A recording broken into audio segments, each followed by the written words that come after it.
Que comme je vous ai dit tout à l'heure au démarrage, allez-y, il est là, profitez-en. Posez-lui les questions. Dites ce qui ne va pas surtout. C'était une introduction rapide, mais peut-être juste un mot. Déjà, je voulais remercier les organisations syndicales qui ont encadré le mouvement depuis 10 jours parce que les choses se sont bien passées. Vous avez pu faire votre mouvement, exprimer votre colère, votre désespoir parfois aussi. Vous l'avez fait dans des conditions qui étaient acceptables pour nous, pour vos concitoyens. Vous avez fait preuve de responsabilité malgré la fatigue. Ah ouais. Et rapprochez-vous, rapprochez-vous. Rapprochez. Non, je disais que je voulais commencer par remercier les organisations syndicales qui avaient encadré le mouvement depuis 10 jours parce qu'il avait pu avoir lieu dans des conditions acceptables pour nous, par l'ensemble de vos concitoyens aussi. C'était important qu'il n'y ait pas de problème, qu'il n'y ait pas de dérapage et qu'on puisse vous laisser exprimer votre colère, parfois votre désespoir aussi, de manière ordonnée et en tout cas de manière partagée pour que les choses se passent bien. Donc merci à vous pour l'esprit de responsabilité dont vous avez fait preuve, malgré la fatigue, parce que je sais que certains d'entre vous n'ont pas beaucoup dormi. Les choses se sont jusqu'à présent bien passées et on en est heureux. Pour le reste, on arrive à un moment où, depuis 10 jours, vous exprimez plusieurs choses, un besoin de considération et de reconnaissance. Ce moment en fait un peu partie, mais ce n'est pas ici que se joue l'essentiel. C'est plus globalement au sein de notre société la place que vous occupez et celle que vous voulez qu'on vous reconnaisse. Je pense que ce message a été entendu et vous attendez aussi des réponses concrètes par rapport à vos demandes. Depuis plusieurs jours, le gouvernement vous a apporté un certain nombre de ces réponses. Voilà, moi je voulais juste dire qu'au-delà de ce qui vous a déjà été dit, écrit par le gouvernement, on a aussi dans nos échanges avec vous identifié beaucoup de sujets qui sont des sujets locaux du département. Des sujets qui ne se règlent pas qu'à Paris, des sujets qui vont nécessiter qu'on en parle ici, mais pas qu'on en parle le temps que le mouvement s'arrête et puis après on passe à la crise suivante et on se retrouve l'année prochaine avec les mêmes. Des sujets qui vont nécessiter qu'on s'en parle dans la durée, avec vos représentants, avec les pouvoirs publics et avec les collectivités locales aussi, parce que ce dont on parle depuis 10 jours avec vous, c'est pas qu'un face-à-face entre l'État et les agriculteurs. C'est aussi une discussion qui implique les collectivités locales. L'urbanisme agricole, c'est pas un sujet qui regarde que l'État. Voilà. Ça pour dire qu'on va continuer à se parler dans un cadre qu'on va poser. On va pas faire des grands messes où tout le monde est dans la posture. On va essayer de travailler sur des sujets concrets avec vous. Voilà, je m'arrête là, mais je suis à votre disposition pour essayer de répondre aux questions auxquelles je pourrais répondre avec monsieur le directeur de la DDTM, monsieur Hertz, qui est là aussi avec nous aujourd'hui. Bonjour. Bonjour. Une question, moi je vais prendre général parce que je pense qu'on a plus de 160 questions à poser, si on peut dire. Ouais. Vous êtes dans une préfecture où il y a de la plaine et du marais. Donc moi je veux parler étant dans le marais parce que je suis dans le marais de Maran. Les gens de la plaine vont parler pour les problèmes de bassines, pour le problème d'irrigation. Je pense que... Bassine, on va éviter bassine. Réserve de substitution. Non, comme ça permet de ne pas épiloguer dessus. Dans le marais, nous, on a un problème, c'est le problème de curage. On cure, mais il y a une réglementation qui est beaucoup trop lourde. Et quand vous savez qu'on ne va pas prendre ceux qui sont du nord de la France, qui ont le problème aussi, que beaucoup ont noyé parce que pour des problèmes de curage, alors est-ce que vous, à votre niveau, vous pourriez soulager nos syndicats? Parce que les syndicats, il faut qu'ils fassent des demandes pour curer, pour savoir s'ils sont réglementaires. Mais le problème, c'est que ça peut prendre 6 mois ou 1 an. Donc voilà, moi, c'est une des premières questions, parce qu'après, je pense qu'il y en aura d'autres. Oui, c'est des sujets sur lesquels on va travailler avec vous. Mais c'est des sujets compliqués. Il ne faut pas les simplifier à l'excès. Il y a des fossés, il y a des cours d'eau et il y a des marais. Ce n'est pas tout à fait la même législation qui s'applique dans les différents cas.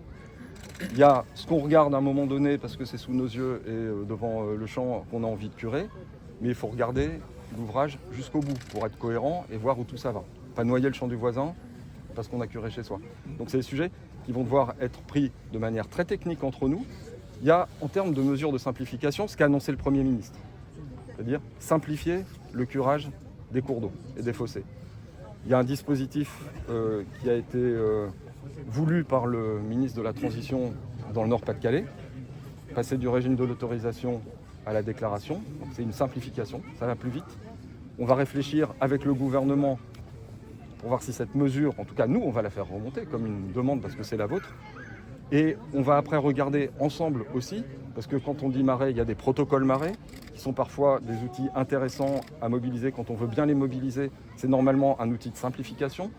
Simplement parfois, on met en place un outil de simplification et puis on le rend très compliqué. Voilà.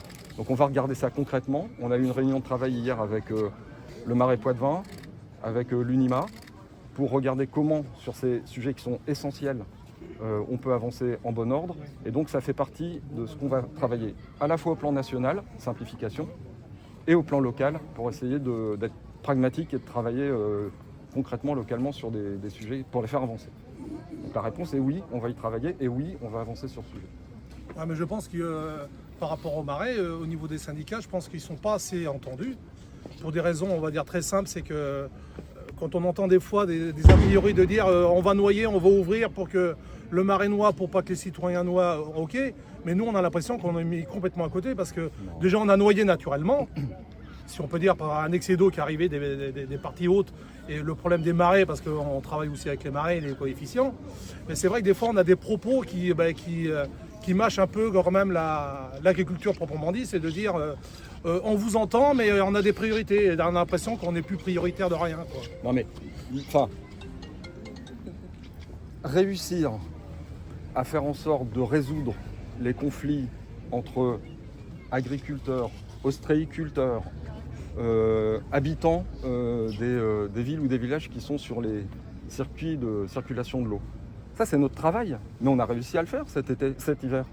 Quand on était à la veille des fêtes et qu'il y a des agriculteurs qui voulaient prendre des initiatives, que les ostréiculteurs disaient attention, on est en dessous, et qu'on s'est réunis sous l'égide de la DDTM, on a réussi à trouver des compromis, à faire en sorte que cette gestion, au lieu que ce soit chacun dans son coin, elle soit coordonnée.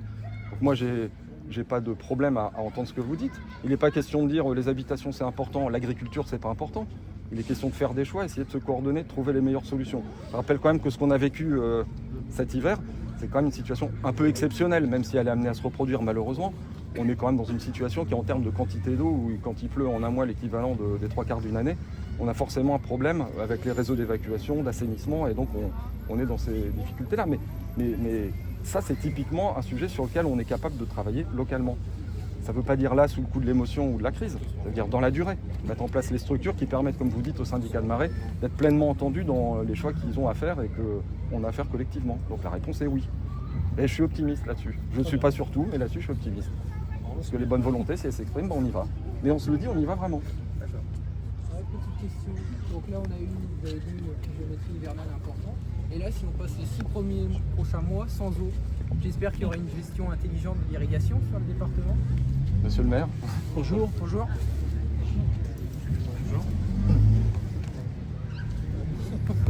Bonjour. Dites pas bonjour à tout le monde, on est trop. Oui, je vois ça. Merci de nous avoir rejoints, monsieur le maire. Non, évidemment, la question va se poser. Évidemment, elle se pose déjà. On est déjà en ce moment en train de réfléchir à la manière dont on va gérer d'éventuelles restrictions d'eau en période de sécheresse et surtout les volumes prélevables et les volumes autorisés. Donc c'est une question qu'il ne faut pas faire, elle est difficile. Il n'y a pas que les touristes. Hein, on est entièrement d'accord. On est entièrement d'accord. La question du partage de l'eau, c'est une question qui ne se règle pas qu'avec les agriculteurs. Moi, je vous dis ce que j'en pense. D'accord ? Et si dans les Attendez, je vous dis ce que j'en pense, je ne l'ai pas encore dit. Et je vais me mettre comme ça pour que les autres entendent, parce que c'est un sujet qui est compliqué, qui est difficile et qu'il ne faut pas caricaturer. Merci. C'est vrai. Il y a quelque chose qui est important et qu'il ne faut pas écarter de la discussion, c'est l'évolution de notre modèle agricole. Je dis nôtre parce que c'est des choix collectifs. C'est qu'est-ce qu'on veut comme agriculture dans ce territoire demain. Et ça, c'est pas que l'État qui le définit. C'est en ça que vos élus aussi, ils ont leur mot à dire sur quelle place ils veulent pour l'agriculture demain. Est-ce que dans les marais, ils préfèrent avoir des céréales ou est-ce qu'ils préfèrent avoir des remises en prairie avec de l'élevage? Ça, c'est des choix sur lesquels moi, j'ai pas d'avis à donner. Je vais vous dire ce que j'en pense. Donc, la transformation du modèle agricole plus vertueux, qui consomme moins d'eau, qui consomment moins de produits phytosanitaires.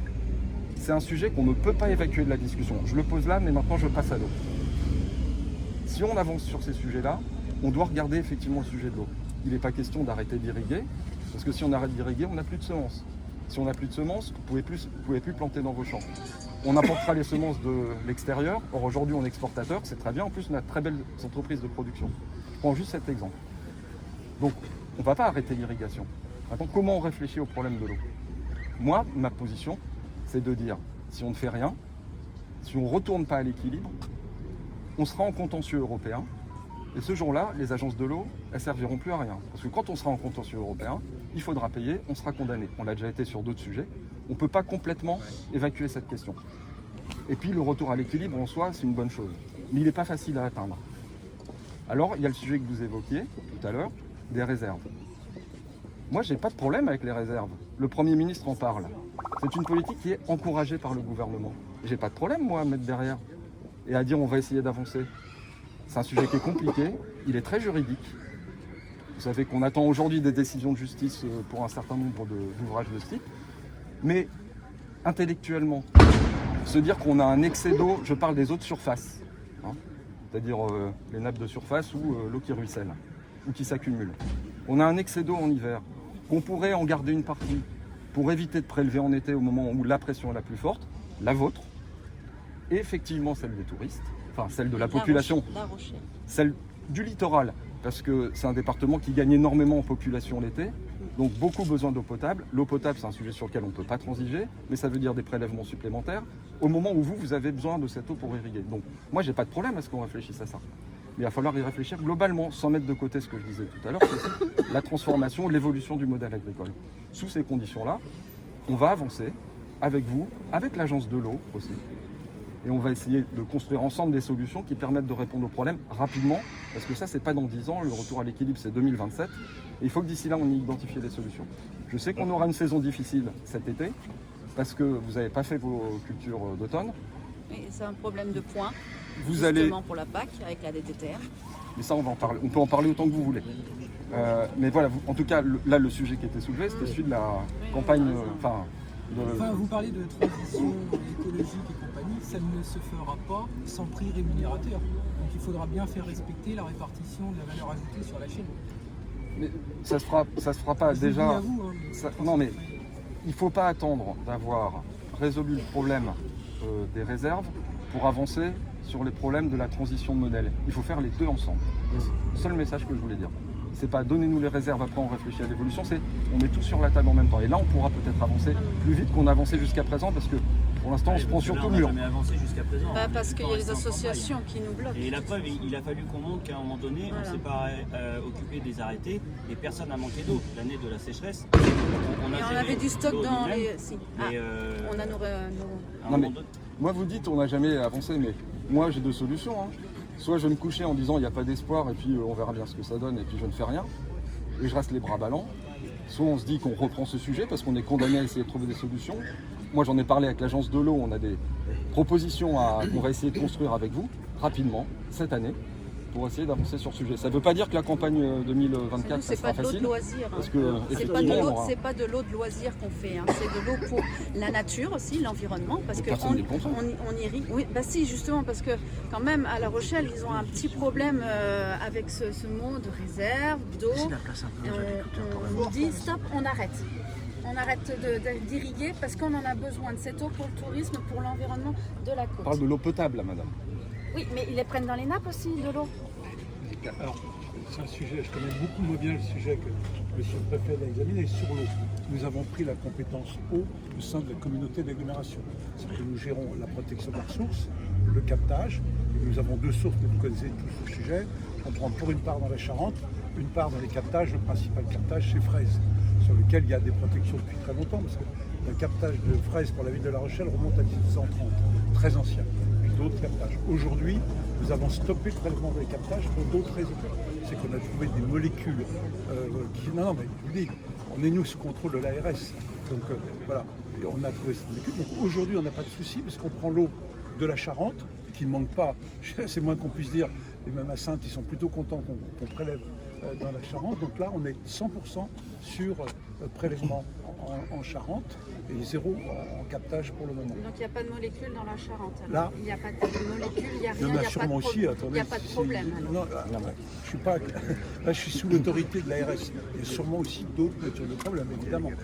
En tout cas, à ce stade, la décision que nous avons prise, c'est de prélever sur la nappe. Ce qui, par ailleurs, me permet de ne pas prélever dans la nappe pour le moment. Donc, la nappe, on va avoir des nappes à un niveau très élevé à cette sortie. Voilà. Alors, un tout petit mot simplement. N'imaginez pas que La Rochelle, c'est 100% tourisme. Oui, il y en a l'été, bien sûr, dans les dorés, tout ça. Non, mais il y a aussi un bassin, 160 000 habitants, 180 000 habitants. C'est surtout ça l'enjeu. De notre côté, on essaye aussi d'avoir une politique de modération des usagers. On a fait une tarification de l'eau. Auparavant, il y avait une taxe de base importante, un forfait, plus un petit peu sur la consommation. Aujourd'hui, on a renversé. C'est-à-dire que la taxe de base est beaucoup plus faible pour que, d'une certaine manière, un gros consommateur d'eau en usager pour ses besoins courants paye beaucoup plus qu'un petit consommateur. On incite les habitants à être modérés sur l'usage de l'eau, à tel point l'été, bien sûr, port de plaisance dès le mois de mai-juin, totalement interdit d'utiliser l'eau. Voilà. Notre gros enjeu pour nous sur l'eau, c'est la récupération des eaux des stations d'épuration pour des fins d'irrigation, pour du maraîchage, des choses comme ça. Dans l'histoire, on a mis les stations d'épuration au bord de l'eau, parce que gravitairement, c'était logique. Ils ont débordé cette année. Hein ah ben ils ont Ils tous ont débordé. oui, Ah non, ils ont mais ça, débordé. on a vécu ça tous ensemble au mois de décembre. C'est très compliqué. Mais donc, le modèle de demain, ce sera probablement que nos prochaines stations d'épuration, on les mettra plutôt en milieu rural et agricole pour pouvoir les réutiliser. Moi, il y a une chose sur laquelle je trouve qu'il nous est interdit d'utiliser de l'eau des stations d'épuration pour un certain nombre d'usages. Or, on sait très bien qu'elles sont d'un très haut niveau de qualité et sûrement des usages beaucoup plus larges, comme d'autres pays le font, l'usage de la réutilisation de l'eau des stations d'épuration. Nous, c'est en millions de litres ce qu'on remet à la station de Portneuf. Oui, malheureusement. Mais oui. Hein Et Malheureusement, par rapport à ce qu'on consomme, Je sais ça bien. nous Mais rendrait voilà. bien servi. Là, il faut Oui, permettre et de ça beaucoup aurait plus dû utiliser déjà avant. l'eau des stations d'épuration pour un usage. Je vais vous donner un autre exemple. On vient de faire un équipement pour la pratique de la voile par les jeunes. Le rinçage des bateaux et des vêtements, c'est 100% récupération d'eau. On a mis des réservoirs, on a fait des bassines locales. Moi, je voudrais. Concernant la qualité de l'eau, j'ai juste une question parce qu'il ne faut pas se voiler la face. La molécule dont vous parlez, c'est le chlorothalonil qui a été trouvé là, sur le captage de fraise, je crois. Et par principe de précaution, vous l'avez fermé. Et on est, je crois, 100 fois en dessous. 400 Ça fois. dépend des jours. En dessous les normes. Oui, mais on est toujours Là, vous m'engagez sur Nous un sommes débat toujours- technique que je maîtrise Donc, infiniment. le principe de moins bien que vous. précaution et faire peur à la population. Non, on n'est pas faire peur. Parce que c'est dire, il y a encore une molécule qui a été Vous savez, Voilà, ce c'est un débat, Et point tout de suite, les agriculteurs vont être encore pris pour des pollueurs. Et il faut bien leur dire que c'est quand même 400 fois en dessous de la norme. alors, il y a deux Alors, niveaux de normes. Il y effectivement, a une elle a norme été de- trouvée, les outils sont de plus en plus performants. Ah, c'est sûr. On est 1 milliard de fois en dessous de gramme. Hein, on est au micro, Oui, c'est très faible. donc 0,0. Donc Ouais. ça aussi, il faut le dire, parce que la population, tout de suite, on leur dit on a trouvé le chlorothalonil, attention. Et un graphique pas Mais juste.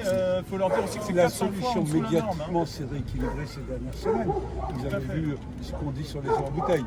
Nous, notre inquiétude est que les gens basculent sur des eaux en bouteille, ce qu'on ne souhaite pas. Ça veut dire des camions, des tonnes de déchets plastiques à gérer et tout.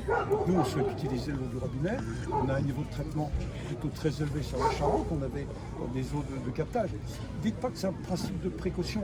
On est, nous, très normés comme vous. C'est-à-dire qu'on a d'un côté des seuils, un seuil d'interdiction d'environnement de raison, et on a quand même un seuil. Voilà, on est dans la vigilance. C'est le sur tous principe ces de sujets. précaution. Nous, on va inciter la population à utiliser l'eau de robinet, parce que c'est infiniment meilleur sur le plan environnemental. Maintenant, cette eau, aujourd'hui, on n'a pas de souci à la prendre à la Charente. Elle est abondante aujourd'hui. On peut prendre la Charente pour Monsieur le préfet, parce que la semaine dernière c'est pareil. Quand vous parlez des. Là vous arrivez dans un secteur, quand vous dites que vous voyez le monde agricole évoluer comme ça, ça fait 20 ans qu'on y est dans les réserves de substitution. C'est-à-dire qu'on ne vous a pas franchement attendu, on a négocié avec tous les préfets, ça fait 20 ans, hein. Je vous l'ai dit, on a payé les études, on a diminué nos volumes de 50% depuis 2006. C'est vrai. Maintenant, j'étais dans le Par mardi dernier avec vos services, là pour le Par, puis Madame Bazus. De 14 millions, on est descendu à 8 millions de mètres cubes depuis 2006. Maintenant, il faut prévoir un projet de réserve de substitution parce que le CTGQ qui s'est arrêté en 2021, il fallait s'engager dans un PTGE si on ne voulait pas atteindre le volume cible dès 2021. Donc, non, le volume cible, c'est 4,8 millions. Aujourd'hui, on a 8 millions d'attribués. On en pompe 6,8. Si on part dans un projet de réserve, faut les 6,8, c'est la moyenne des 10 dernières années. On va partir sur 6,8 millions. 6,8 millions, il faut qu'on diminue encore de 20%. Donc, on va presque atteindre le volume cible. Donc, la rentabilité de faire les réserves, ça va être très, très compliqué. La deuxième chose, pour faire ces réserves, il faut qu'on donne. Mais ce qu'il y a, c'est qu'on a donné les 50% parce qu'on devait avoir le premier projet de réserve. Malheureusement, on a donné les 50%, on n'a pas eu notre projet de réserve. Maintenant, il faut encore qu'on en donne. Les monnaies d'échange, on est en train de toutes les perdre. On a un biotope qui est passé dans la cuvette de Noyer sans demander l'avis aux agriculteurs. Ça aurait pu être une monnaie d'échange. Ça ne pourra pas l'être. Il y a une mention qui a été votée par le conseil départemental au mois de novembre, comme quoi sur les zones de captage, c'est une mention, certes. C'est une mention. Certes, mais ça peut servir, un jour ou l'autre, ça s'appliquera. Pour diminuer les phytosanitaires. C'est-à-dire que dans le package pour les réserves de substitution, on n'aura plus rien à donner en échange. Alors, ça vient, on est toujours on est toujours devancé pour donner ce qu'on a à donner par rapport à nous ce qu'on a de besoin. Mais c'est dans tout ce qu'on produit. C'est pour ça qu'il faut tout mettre ensemble sur la table. Ce qui a été donné, entre guillemets, l'arrêté de biotope Noyer-de-Nice, c'est pas perdu. Ça reste sur la table. Voilà, pour moi. Mais pas pour les environnementalistes. Oui, mais c'est pas eux qui signent le PAR. Le PAR dont vous parlez, la discussion elle est entamée. Oui. Que je sache, elle n'est pas terminée. Non, mais on a senti quand même. Oui, mais d'accord, vous avez senti. Le directeur est là. Oui, mais on a senti quand même, comme j'ai dit à Mme Bazus, qu'elle n'a pas vraiment écouté ce qui se passait sur les barrages la semaine dernière, parce que la pression, il y avait d'autres agriculteurs qui sont là, la pression quand même de l'administration était toujours, Monsieur Ribot, il nous faut d'ici 3 ans, votre modèle. D'accord, mais le modèle, on l'a déjà fait. Ok. Moi, ce que je veux dire, c'est que la discussion sur le PAR 2024, elle n'est pas terminée. Non. Elle commence. Oui. D'accord. Bon. On va essayer de la conduire de manière intelligente. D'accord. Mais moi, j'ai pas encore tous les arguments. Non, je sais. Donc on va voir ça ensemble. Oui. Pour l'instant, on vous a pas dit moins 20%. On vous a dit on entame la discussion et on regarde ensemble.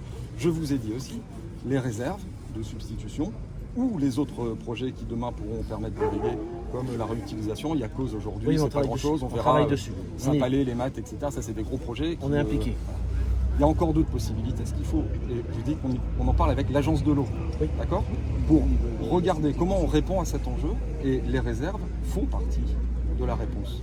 Oui. Donc on va regarder ensemble. On en a fait la proposition à un certain nombre d'entre vous déjà, de reprendre ce sujet calmement et de regarder quelles réponses peuvent être apportées, tenant compte de ce qu'a décidé le juge administratif dans un certain nombre de cas, pour ne pas se reprendre le mur en face à chaque fois et chercher là-dedans un chemin qui permette d'arriver à l'objectif qui est de pouvoir cultiver vos terres. Et l'irrigation fait partie de cette réponse. Et l'irrigation suppose, en été, pour ne pas pomper dans des rivières qui sont à sec ou qui alimentent l'eau potable, on en est conscient. D'avoir d'autres solutions. Et ça fait partie des solutions. Oui. C'est un sujet qu'on regarde ensemble. Et je vous ai dit que le calendrier, c'était 2024 pour parler de tout ça. Oui. Je pense, Monsieur le Préfet, le chemin serait plus facile si les lois étaient moins complexes. En fait, les environnementalistes profitent des lois pour nous attaquer. C'est-à-dire que une étude ICPE, c'est pas blanc ou noir. Il y a toujours quelque chose qui manque. Il manque un oiseau, il manque ceci. Et on perd pour une bricole. C'est-à-dire qu'en fait, sur le fond, tout le monde reconnaît que c'est bien, sauf qu'il y a des gens qui sont contre et qui utilisent le droit pour qu'on perde. Et là, on n'arrête pas de perdre depuis 15 ans. Oui, je sais. Donc, pas toujours, mais souvent. Mais on est dans quoi aujourd'hui? On est dans ce que le Premier ministre a souhaité appeler le mois de la simplification. Ça veut dire qu'avec vous et vos représentants, tous les jours, on travaille sur l'identification de mesures qui posent problème. On parlait du curage des cours d'eau et des fossés tout à l'heure. Ça en fait partie. Passer de l'autorisation à la déclaration, c'est une simplification. Quand on parle de ces sujets réserves de substitution et les projets qui sont attaqués et qui du coup n'arrivent pas à leur terme, je pense que le sujet il a été entendu par le gouvernement puisqu'il l'a réévoqué dans les réponses qu'il vous a apportées hier. Donc Ça fait partie des sujets sur lesquels on peut nous travailler localement pour identifier les difficultés et les faire remonter. Moi j'en ai le souhait, en tout cas on le fera nous à notre niveau pour ce qu'on en comprend, encore mieux si on le fait ensemble. Et ça fait partie des sujets qui sont nationaux, mais qu'on peut traiter localement. Vous évoquiez tout à l'heure, je reste sur le sujet de la simplification, la PAC. Dans une période où il a énormément plu, vous n'avez pas pu faire vos couverts, vos semis, vous n'avez pas pu mettre les couverts. Qu'est-ce qu'on a fait? Le directeur a fait des dérogations. Alors nous, on est contents parce qu'on se dit, au lieu d'en faire deux, il n'y en a qu'une. On a fait une belle simplification d'initiative. Vous nous répondez, oui, mais à un moment donné, on vous exprime toute la journée que la paperasse, on n'en peut plus, qu'on passe 4 heures derrière un écran. Si pour répondre à des intempéries, il faut à nouveau faire un papier et à nouveau faire une dérogation, vous nous en rajoutez encore une couche et on en a, pardonnez-moi l'expression, ras-le-bol de faire des papiers, des dérogations. D'accord? Donc nous, ce dont on a parlé avec vos représentants cette semaine et la semaine dernière, c'est dire, est-ce que dans un certain nombre de cas, intempéries notamment, mais pas forcément des catastrophes majeures type cas de force majeure, intempéries parce que vous devez vous adapter au climat et c'est pas les textes qui font le temps qui fait dehors. Ça, c'est la météo. Pour aller plus vite, pour répondre à votre souhait de simplification, vous avez fait une proposition qui consiste à dire, dans ces cas-là, est-ce qu'on ne peut pas faire une décision collective? Il y a un rapport de la Chambre, expertisé par la DDTM, qui dit cette année, les plans de fumure, les BCAE, les couverts pour neutraliser les nitrates, etc. Tout ça, eh ben, au lieu de faire des dérogations individuelles, on pourra avoir une décision collective par territoire, parce que le temps qu'il fait ici, c'est pas le même que celui qui fait en Languedoc-Roussillon. Là-bas, il n'y a pas de pluie. Ici, il y en a trop. Voilà. Donc, voilà. Donc, l'idée, c'est de pouvoir s'adapter localement. Vous avez fait cette proposition, nous, on va la remonter. Elle est intéressante. De ne pas faire décider au niveau national un cas de force majeure sur un papier vert, alors qu'en fait... Parce que là, on nous a proposé, c'est qu'on ne peut pas semer en hiver, on leur a dit de mettre des jachères pour faire des points bac. De semer de l'herbe. Est-ce que c'est rentable de semer de l'herbe? On va la brouter, on va mettre des animaux, on va acheter des animaux pour aller essayer de les revendre, etc. Donc nous dire ça et qu'on fait de notre mieux quand on rentre dans nos champs de faire au moins quelque chose de propre et de qualité et qu'on nous dit semez de l'herbe comme ça vous ferez vos points, c'est quand même un petit peu désolant d'entendre ça. Sur un cadre national qui est celui de la PAC, c'est pas toujours évident pour moi de répondre parce que c'est très technique, mais je ne sais pas si sur ce sujet. Dans les propositions qui ont été faites par le Premier ministre, a été évoquée la dérogation justement pour échapper, temporairement au nombre de points jachères en fin de compte qui sont obligés. Donc il y a une mesure nationale là, qui va se mettre en place. C'était pas jachère, c'était les points pour les cultures. D'accord. Parce qu'en fin de compte, il faut 5 points maintenant, comme le permis maintenant. Il faut être bon dans les choses. Pour revenir, 30 secondes, pour revenir sur les réserves de substitution, ce qu'il y a de pas encourageant aussi, ce qu'il n'y a pas d'encourageant, c'est que celles qu'on a sur le territoire sont pas en service, la plupart, alors que ça rendrait bien service. En plus, elles ont été vandalisées. Donc, vous savez, repartir dans un projet de réserve avec une sécurité qui n'est pas garantie, c'est très dangereux. C'est très dangereux. Et puis, on ne peut pas continuer comme ça à faire des réserves et qu'à se saboter derrière. Il faut aussi que l'État inflige des bonnes peines à ceux qui voilà. Est-ce qu'il y a eu des dégradations cette année, en dépit des nombreuses manifestations en Charente-Maritime? Il y en a déjà pas mal de... Est-ce qu'il y en a eu cette année? Mais non, mais elles sont toutes sabotées presque. Mais pourquoi il y en a... Non, c'est pas vrai, madame. Pourquoi il n'y en a pas eu? C'est pas parce qu'elles sont déjà sabotées, c'est parce que les forces de l'ordre ont fait leur travail avec beaucoup d'engagement. Oui, ça c'est qu'au 1er février. D'accord. Il y a les Jeux Olympiques, ils ont invité à manifester pendant les Jeux Olympiques. On est mal, parce que sur un mois, il n'y a pas de... Je vous parle de l'année dernière. Ah non, bon, ouais, tout ça pour dire qu'on n'est pas resté les bras ballants par rapport à votre souci de sécurité que vous exprimez. Vous avez raison de le demander. Oui, parce que nous, on ne va pas dormir au pied des réserves. Vous vous rendez compte la somme qu'il faut dépenser pour sécuriser? Et ça, c'est des... Enfin, c'est l'ASA qui paye, c'est le CIRES. Si on part avec le CIRES, c'est ça, et c'est le département. Pour ce qui relève de ma responsabilité, je ne parle pas de celle du juge, pour ce qui relève de ma responsabilité, les moyens ont été mis, les consignes données pour protéger les ouvrages. Oui.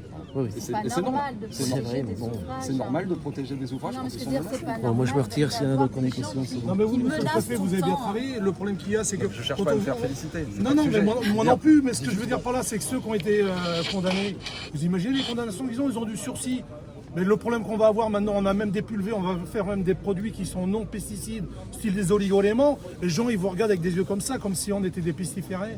On est Sur rendu ce à un sujet- point, sur vous ce avez sujet, une parce que poignée d'écolos là, on- qui vous foutent moi- un bordel inimaginable. Et c'est là le problème que vous Moi, avez. je pose pas les gens. Là, on parle aux agriculteurs. Sur ce sujet, pour pas parler que des réserves, parce qu'il y a quand même beaucoup Ah non, d'autres je parle sujets. des phytos maintenant. Pour parler des phytos, il me semble que le Premier ministre vous a indiqué des choses hier sur le fait qu'on mettait temporairement le sujet en stand-by pour réfléchir à ce principe qui consiste à dire pas d'interdiction sans solution. Et pour l'eau, ça Bah, il y en serait a bien. déjà fait. Comment pour l'agribashing? La CDA de La Rochelle, monsieur le maire est là derrière, Ah oui, on les a- zéro pesticide en 2030.